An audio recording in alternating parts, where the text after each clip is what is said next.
Hi guys, welcome back to again a new video. So guys, यहाँ मैं आज आप लोगों के लेके आई हूँ air brush bridal makeup in summer weather. So guys, यहाँ जो मेरी स्किन ब्राइड की स्किन है बहुत ज़्यादा ड्राई है और मैच्योर भी है, तो इसीलिए मैंने सबसे पहले वेदर की वजह से, क्योंकि बाहर वेदर बहुत ज़्यादा ह्यूमिड वाला है, स्वेटिंग वगैरह ना हो, तो इसलिए मैंने उनको फॉरएवर 52 का जो सेटिंग स्प्रे है वो सबसे पहले वो यूज़ किया है। देन आफ्टर मैं यहाँ पे यूज़ कर रही हूँ पीएससी का वाटर बेस्ड मॉइस्चराइज़र। आप कोई भी वाटर बेस्ड मॉइस्चराइज़र ले सकते हो, ज़रूरी नहीं है पीएससी का। सो जब तक ये मॉइस्चराइज़र सूख जाता है तब तक मैं उनके नेक पर मेकअप कर रही हूँ। नेक पे हम लोग जो भी मेकअप करना होता है, हाइलाइटर वगैरह लगाना होता है, वो हम कर चुके हैं। सो गाइस, अब बारी आती है करेक्शन की। उसी बीच मैंने उनको प्राइमर लगा दिया था, मैं उसका शॉट नहीं ले पाई। सो करेक्शन के लिए मैं यहाँ यूज़ कर रही हूँ फॉरएवर 52 का कंसीलर, जिसका शेड नंबर है 009। क्योंकि हमारी स्किन मॉडल जो ब्राइड की स्किन है उसमें बहुत ज़्यादा हमें नीड नहीं है, तो बहुत थोड़ा सा हल्का सा हम लोगों ने करेक्शन यहाँ किया है। देख सकते हैं जहाँ जहाँ हमें नीड लग रही है हम सिर्फ वहीं करेक्शन करेंगे। सो गाइस, अब बारी आती है फाउंडेशन की। तो फाउंडेशन के लिए मैंने यहाँ 2 फाउंडेशन मिक्स किए, क्योंकि वेदर बहुत ज़्यादा ह्यूमिड वाला था। तो एक हमने लिया है न्यूमिनस फाउंडेशन नार्स का, और दूसरा लिया है हमने फॉरएवर 52 का जो अल्ट्रा एचडी फाउंडेशन आता है वो, जिससे कि थोड़ा सा हमें मिक्स हो जाएगा फाउंडेशन, तो हमें मैट भी लुक दिखेगा और थोड़ा सा ल्यूमिनस भी आएगा। तो फाउंडेशन की क्वांटिटी याद रखिएगा कि हमेशा बहुत कम लगानी है, बहुत ज़्यादा हमें फाउंडेशन नहीं लगाना है। जितने वो कहते हैं ना, जितना लेस मेकअप होता है उतना अच्छा लगता है। सो यहाँ मैं देख रही थी कि जो उनका शेड है वो सही आ रहा है कि नहीं। शेड बिल्कुल परफेक्ट था, मैच कर रहा था। हमें थोड़ा सा फेयर टोन दिखाना रहता है, तो इसीलिए हम थोड़ा सा फेयर करेंगे। सो अब हमने सेम फार्मूला यहाँ अप्लाई किया है हाइलाइटिंग के लिए।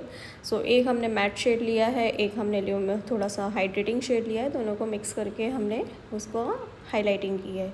सो गाइज़, ये जो फार्मूला है ये आप भी अपने मेकअप में कर सकते हो। और अब हम यहाँ यूज़ कर रहे हैं ब्लशर के लिए पीएससी का लिक्विड ब्लशर, और ये वाकई में बहुत शानदार ब्लशर है, मुझे बहुत पसंद है।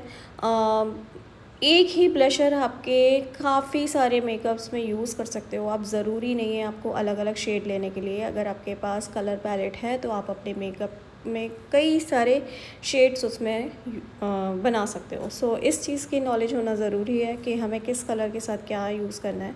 तो ब्लशर करने के बाद अब बारी आती है एयर ब्रश की। तो एयर ब्रश के लिए हम यहाँ यूज़ कर रहे हैं टैम2 का एयर ब्रश प्रोडक्ट, जो कि बहुत ही अच्छा प्रोडक्ट है।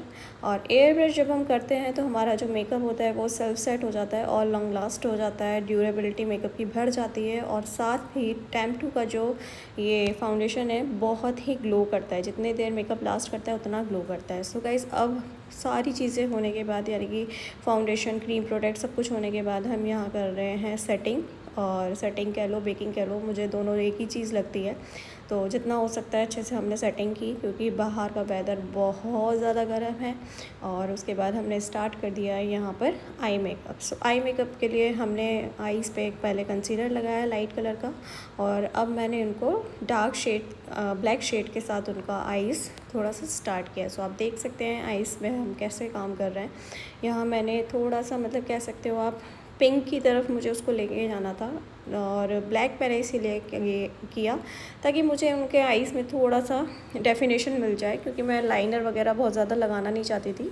ऑलरेडी हमारी आईज़ में रिंकल्स बहुत ज़्यादा थे, तो इसीलिए मैंने उनकी आईज़ में ब्लैक का यूज़ किया। सो ये छोटी छोटी नॉलेज होती है जो आप लोगों को अपने एक्सपीरियंस के साथ आएगी। तो जैसे जैसे आप क्लाइंट्स पर काम करोगे तो ज़रूर आप लोगों के साथ भी आपको धीरे धीरे सीखते चले जाओगे। तो ये सारी चीज़ें नॉलेज के साथ ही आती हैं, एक्सपीरियंस के साथ ही आती हैं। सो आप देख सकते हो मैंने ब्लैक को पूरा कवर कर दिया है, पिंक की तरफ ले गई हूँ। और ब्लैक हमने इसीलिए दिया था ताकि हमें आईज़ में एक डेफिनेशन मिल जाए, और जब आप देखोगे लास्ट लुक तो बहुत ही अच्छा आएगा। सो यहाँ देखिए, मैंने कोई किसी तरीके का लाइनर मैंने बहुत ज़्यादा नहीं लगाया है, और लाइनर वाले स्पेस पे ही मैंने ब्राउन और ब्लैक के साथ मर्ज करके उनको एक लाइनर दिया है। So these are the things कि हम जो क्रीज़ वाली आईज़ होती हैं, जिसकी अपर लिड्स बहुत ज़्यादा क्रीज़ी होती हैं, हम उन पर ये सारी चीज़ें कर सकते हैं। सो अब बारी आती है लैशेस लगाने के बाद मस्कारा। तो मस्कारा बहुत अच्छे से लगाना चाहिए ताकि आपकी जो नेचुरल लैश और मस्कारा एक साथ मिक्स हो जाए। काफ़ी लोग मस्कारा लगाने में डरते हैं, तो ये चीज़ थोड़ी सी प्रैक्टिस मांगती है। तो आप लोग भी सीख जाओगे। सो गाइज़ मुझे बहुत ज़्यादा कॉन्टूरिंग पसंद नहीं है, मैं बहुत नेचुरल कॉन्टूरिंग करती हूँ, तो मैं हमेशा कोशिश करती हूँ कि पाउडर कॉन्टूर करूँ, चाहे वो ब्राइड हो, चाहे मेरी इंगेजमेंट ब्राइड हो, चाहे कोई भी हो। सो सारी चीज़ें होने के बाद हमने अपना जो भी पाउडर लगाया था उसको मेल्ट करने के लिए हमने वापस से अपना स्प्रे किया है, सेटिंग स्प्रे। और सेटिंग स्प्रे करने के बाद, सूखने के बाद हमने यहाँ यूज़ किया है हाइलाइटर। सो गाइस अब बारी है लिपस्टिक की। तो लिपस्टिक में सबसे पहले हमने लिप लाइनर से, पीएससी का लिप लाइनर है। पीएससी के प्रोडक्ट्स बहुत अच्छे होते हैं, यूज़ कर सकते हो, बहुत अच्छा रिज़ल्ट देते हैं। सो लिप लाइनिंग करके हम लोग सारी चीज़ें करने के बाद उनको ज्वेलरी बना रहे हैं। सो आप देख सकते हो। सो यहाँ ये रहा हमारी ब्राइड का कुछ फ़ाइनल लुक। सो आप लोगों को कैसा लगा आप लोग ज़रूर बताइएगा मुझे। और मुझे तो मेरी ब्राइड बहुत सुंदर लग रही है, और एयर ब्रश मेकअप है इनका, और काफ़ी नेचुरल लगता है, काफ़ी सुंदर लगता है। सो आई होप आप लोगों को भी अच्छा लगा हो।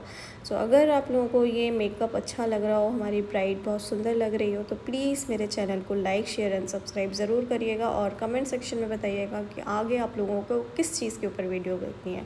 तो चलिए मिलते हैं हमारे नेक्स्ट वीडियो में, तब तक के लिए tata bye bye, love you all and again welcome to style ocean.